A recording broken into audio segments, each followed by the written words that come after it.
In a small city, nestled between rolling hills, there lived a very beautiful girl named Amanda. She was born few minutes before her mom died in the operation room. Since then, her dad has been the one taking care of her. Her birth name was Amanda, but when she was 9 years old, her resemblance with her mom began to show. So her dad changed her name to Vivian. That is the name of her mom. She was really happy whenever her dad addresses her as Vivian, my always wife.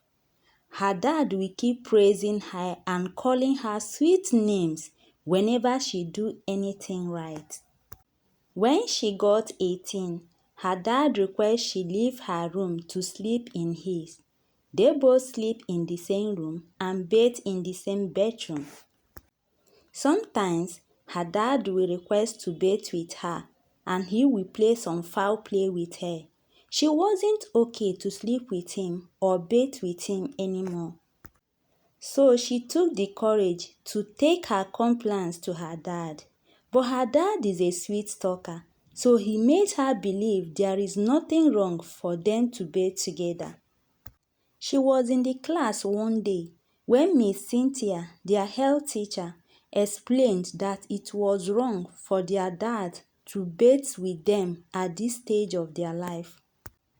What Miss Cynthia said at the class really got her worried, so she decided to tell her dad once again. When she got home, her dad has already arranged a special dinner for himself and her. But this time, she wasn't ready for his sweet words. She called him, "Dad, there is something I really want us to talk about," she requested. In reply, her dad said, "Vivian, my always wife, you know Daddy will always want to discuss anything you want with him."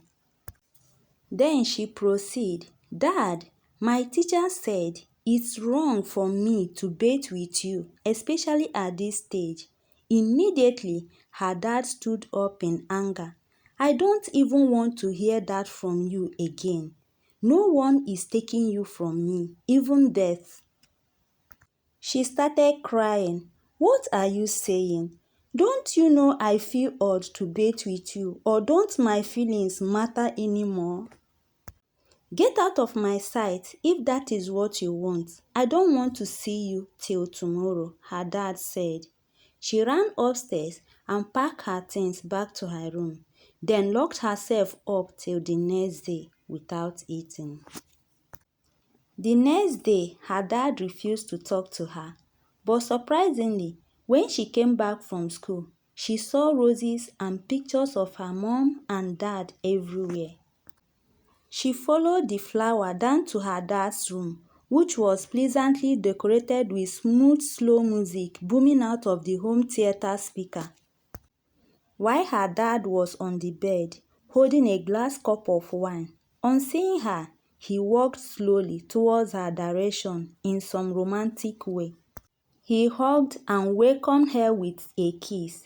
Her heart began racing and so many thoughts of despair ran through her mind. She struggled to push him off and ran out of the house. She ran straight to Miss Cynthia's house to inform her of the misery she surpassed through the hands of a broken-hearted man. Miss Cynthia took her back to her house. She went in and discussed with her dad, while Amanda walked coldly to her room. Sooner, she began hearing laughter from the parlor and she came downstairs. When her dad saw her, he begged her for everything.